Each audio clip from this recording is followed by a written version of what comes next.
Hi, welcome to this week's video. Well, we've made it to 2017, and as we transition from one year into another, there's going to be TV shows and newspaper articles and magazine articles looking back on the prior year and talking about highlights.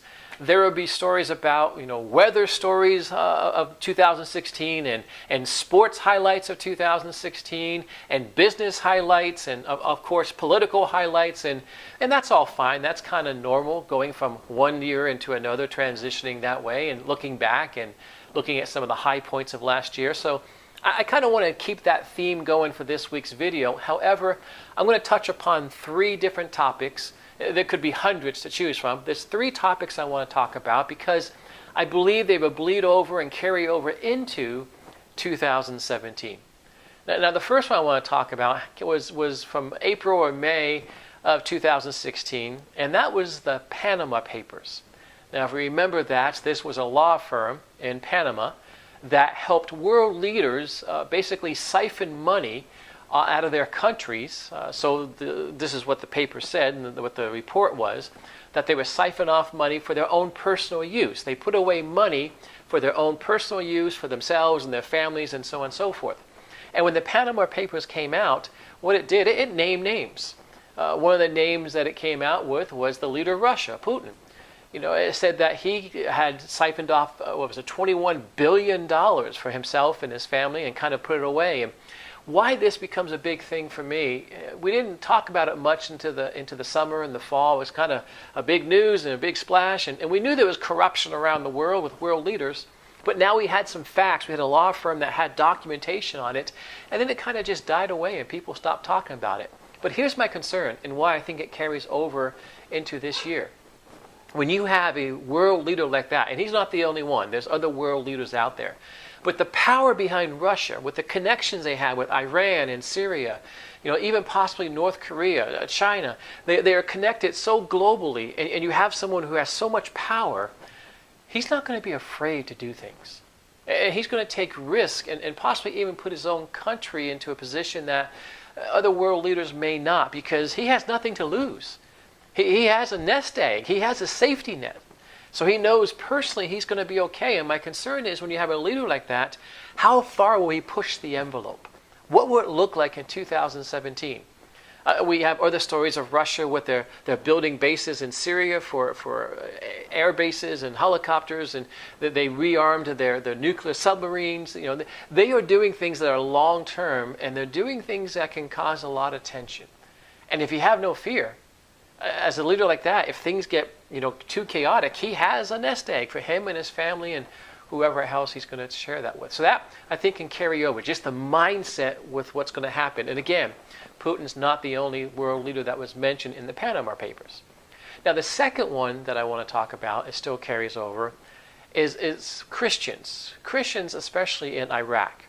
It was just released that there were 90,000 Christians that were put to death in 2016. Now, just to kind of wrap your mind around that, that would be one Christian every 6 minutes that was put to death for their faith.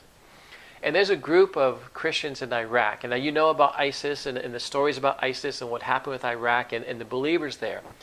If ISIS knocked on your door, if you're a Christian in Iraq, and ISIS knocked on your door, and you would not renounce your faith, but you kept your faith, they would put an N on your door or on your wall. They would mark you. The N stood for Nazarene, which meant Christian.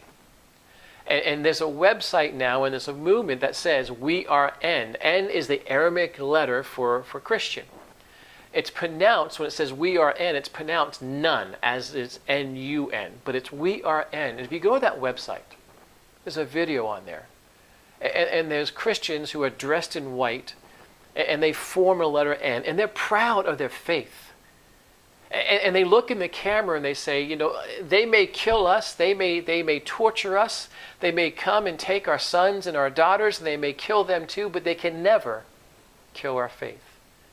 And we look at these men and these women, knowing the torturous situation they live in, knowing what's happened to the Christians, the persecution, and to have them stand strong for their faith. That is something that is just inspirational.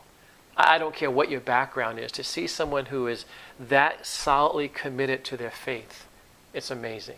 And I don't want that story to end. And I think what's happening as we go into 2017, we don't know how strong ISIS is going to be. We don't know what's going to continue. But I think the persecution of Christians continues. And we all can learn a lesson, especially those living here in America. We have so much stuff and we're so selfish. To understand that there are believers out there who are willing to give their lives because they know that no matter who it is, no one can steal their faith. That's not a story I want to see end in 2016. And the third thing is there was a book that came out last year, and I was really surprised that it didn't carry more emphasis with it. It's called The Confession of Congressman X. Now, this is just a small little paperback. It's 84 pages, and what this is a congressman who had a friend, and they would meet for dinner or so every couple of months in D.C., and his friend would just kind of talk. And, when two friends get together and you trust each other, you just open up and you share what's going on in your heart. There's no press. There's no one there to impress. It's just you and a buddy. And this congressman was very truthful about what Congress was like and what D.C. is like and behind the scenes. And his friend took notes. And after a while, he approached the congressman and he said, here's the things that, from our conversations over the last few years, things that you've said, we should publish this. And the congressman got so upset, he felt betrayed. He didn't know he was writing these things down. He didn't know he was making a documentation of their conversation. It was just one trusted friend to another having a conversation over dinner and drinks. This congressman wouldn't talk to his friend for 6 months. He was so upset. And then one day he opened up the notebook and he read the notes that his friend took, and they were correct. What he wrote, he captured his thoughts and his heart. So he gave him permission to go ahead and publish this book. And again, it's just 84 pages. And when it came out, I thought all kinds of people would be talking about it because it's so raw and open, but it didn't get any kind of play. And really, to understand this, now all we know is that he is from the Democratic Party. He's a Democrat. We don't know if he's current or past. We don't know his present. He wouldn't give his name because he didn't want any retribution against himself or his fellow congressmen. But I want to share to you some excerpts, some things that he said. Again, this is a congressman in D.C. every couple of months having dinner and drinks with a trusted friend.